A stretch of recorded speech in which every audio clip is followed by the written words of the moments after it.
Why are you asking me all these questions? I mean, if you want to make an offer, and I'll consider it. I'd like to talk to a couple realtors. I have a rehabber that's interested in the house. I'm getting call after call after call, and to be honest, hello? Hello, Pamela. Yeah. Oh, hi, Pamela. My name is Max. Calling you because you had spoken to one of my team members, Maria, about selling your property over at Home Avenue. Mm-hmm. Okay. Probably caught you at a bad time. No. Okay, got it. Yeah, I appreciate you for taking my call. I was calling because, like I said, she had spoken to you about that you were considering selling the property, and there was some notes that were sent over to me, and I just wanted to see if you had. So I don't want to go through all the questions. I just want to follow through on a couple of things, to because I don't always tell the whole story. Is that okay? Okay. Got it. Okay. Is so I know the as far as the property, is that was that a rental property or No. okay? Got it. Is your parents live there? Yes. Okay, perfect. And then right now, is it vacant or is it currently occupied? It's vacant. It is vacant. Okay, got it. All right. I know that you're in the process of transferring the title and things like that, and you're doing that. What's the timeline that you're looking at for that? It has to go through probate court. Okay, got it. And then have you? So my court date is the 6th. Mm-hmm. And if it's anything like the guardianship, it'll take about 6 weeks till I have the paperwork. Okay, got it. The 6th of January, you said? Yeah, a week from today. A week from today. Okay. All right. And so and then as far as when that is done, is that when you want to start the process or Why are you asking me all these questions? I mean, if you want to make an offer, and I'll consider it. I'd like to talk to a couple realtors. I have a rehabber that's interested in the house. Mm-hmm. Okay. Well, I mean, I don't need, I don't I'm know not what. comfortable answering all these questions. I don't even know you people. Yeah, that's fine. No, I get it, and I respect that. I mean, you're definitely sure you're true. You're right about that, and I don't feel comfortable giving an offer without knowing what I'm getting into as far as about the property or anything like that. So if you're just looking for somebody Well, to give you a number, the taxes are paid. The house is paid for. There's nobody living there. I'm in the process of cleaning it out. So I don't know what else it is you need to know.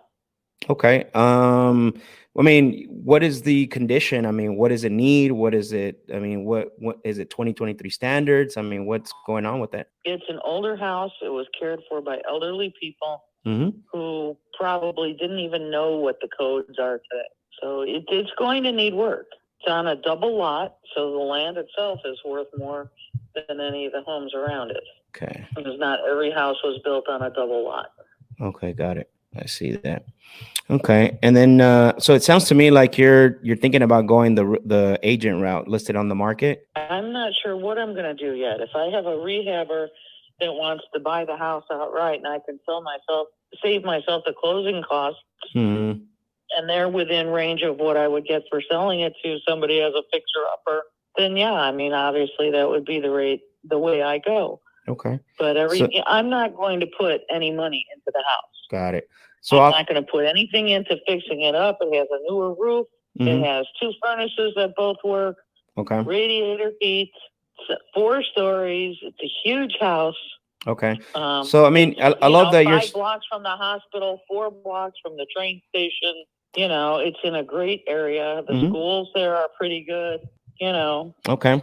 Well, I love that you're very straightforward and very transparent, which I love. That's the way I work. So just off the record, what is your range? I mean, you have a number in mind, I'm assuming. Actually, no. I wanted to get some thoughts from a realtor. One of my best friends was a realtor. So everything I'm going to run by her just to get her thoughts on it. And I'm not sure if I'm going to list it as a house to sell or, like I said, sell it to a rehabber or, like I said, the land itself is probably where the biggest value is. Got it. Yeah. Because you're right in the range where professional doctors, nurses, so etc., are looking for homes. Makes sense. Makes sense. No, that's fair enough. So even if someone was to make you an offer today, it doesn't sound like you would even know if that's what you would want because you still got to talk to agents. Well, I would say that I'm looking somewhere at least between 3 and 4. Between And I 300,000. probably wouldn't let it. Yeah, I probably wouldn't let it go for less. I mean, if you just look at Zillow has it at 327. Okay. Is that for 2023 standards, or is that for as is condition? That's what Zillow has the house for. I mean, you know, I don't know Zillow's, what yeah. I don't know what criteria Zillow uses Yeah. I mean, to value Zillow homes, could but be, they're very close on the value of my home. yeah, of course. And So the I thing, have to assume that they're probably pretty close. yeah, so as long as it's the same condition we're talking about, that's the big separator here. Because if we're looking at homes in the neighborhood, you know, that are 2022 or 2023 standards, and that's what Zillow usually bases their number, which sometimes is a little low. You know, it could be low, but it also could be way too high as well. So just throwing that out there. You know. Yeah, well, it sounds to me like you're just trying to lowball me and get me to move before I know what the value of my home is. So I haven't even made an at this offer, point, yeah. I'm ready to just say, So I'm in no rush. no, that's fine. I'm in And no I hear rush. that. I hear that from I you. could hold on to it until the prices go back up for homes. Sure. Nobody in my family is hurting for the funds. Yeah. They all want to get the best value. I'm one of 6 kids. We're going to split the cost or the profits every which way. Yeah. So like I said, I'm in no rush. So if let's pretend I gave you 350,000 for the property, how much time would you give me to pay that off? Well, you'd have to go through a bank. I don't know. I don't think that I'm financially sophisticated enough to set up any kind of like loan payments or anything like that.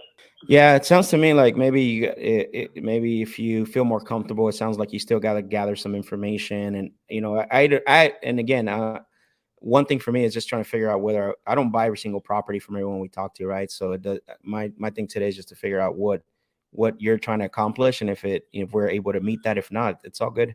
No harm, no foul. But it sounds like you have a lot of researching to do before you decide on it. Yeah, and to be honest, I'm getting phone calls all over the place. Ever since it was listed on the probate court docket, I'm getting call after call after call. And to be honest, I'm getting tired of it. You know, it's gonna sell. I have a few more personal things to take out of there. I've got a resale shop coming to take everything else. I've got friends that sell cars that are going to sell Dad's car for me. Yeah. And I just met a man who does piano restoration, who's interested in the grand piano. And those are the hardest things to move. Yeah. So, no, and good for you. I mean, I can tell you is people that I've talked to don't, you have time, you're not in a hurry. You're not, obviously looking to do anything right away, which is really good on your part. And, you're in a good position. I know a lot of, quite a bit of people that I talk to that have sold usually need to sell within a certain time frame, or, they just want to move pretty quick out. And so that doesn't sound like any of those things apply to you. So that's great. Yeah, I can move quickly. I just, I want to make sure I get the best value for it. That's my obligation to the court that I'm taking as the executive. Yeah. One thing I always tell people, if you have the time and you have the money, I would say list it on the MLS with the real estate agent. That's where you're going to maximize, the value of the property. Because, anybody else like a flipper or myself, we do all kinds of things. We'll either keep it as a rental, flip it, or whatever the case may be. Nobody's going to pay higher than the MLS. But if you have time and money to fix it up, then by all means, I would recommend doing that. Yeah, I'm not going to be fixing it up. I've already given up a couple of years of my life and taking care of my parents and their illness. Yeah. And then dealing with all this shit. And to be honest, I'm done. Yeah. Okay. I'm done. My siblings aren't helping me very much. I'm very frustrated with the whole process. So, Yeah. I just want it all to go away. But I also lived in a house for 48 years. And I'm not going to screw over my neighbors. They're not going to want a series of renters in there, to be honest. Okay. That's not good for the value of their homes. And I refuse to screw over people that I care about and love. Yeah. Well, sounds good. I think, like I said, you typically when I'm making this phone call, usually it's a different conversation, but you got time, you got resources. I would recommend, maximize it, list it with an agent. Yeah. I think it's going to be hard to limit people that want to buy it, say you can't rent it. again, I don't know, maybe not. I'm just kind of just throwing things out there from my experience. So, but just, we had the house next to us when it was vacant, and they were renting people, and we were getting all kinds of trash in and out of there, including a prostitute that had men over her home at all hours wow. of the day. I Oh my refuse to do that to the neighbors I have there. That's not going to happen. Yeah. Okay. So it's going to get sold as a single family home. It's not in a rental district.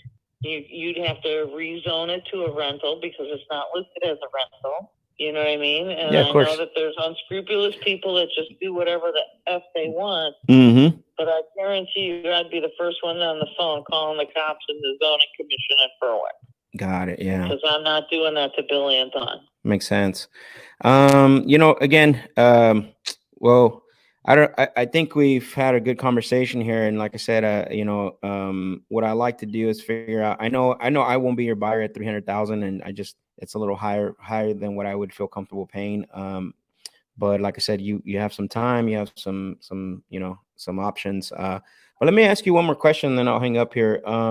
If you got an offer you can depend on, no money out of pocket, you didn't have to do any repairs or pay any costs, I mean, what would you feel comfortable selling them for?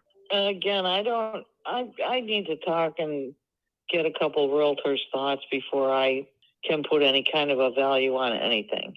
I'm not a real estate person. Yeah, of course. And I'm not a financial person. So, I'm not the person to ask. But I do know that home was beloved. Yeah. By eight people that live there. A lot of attachment on here, right? A lot of emotion attachment to the property.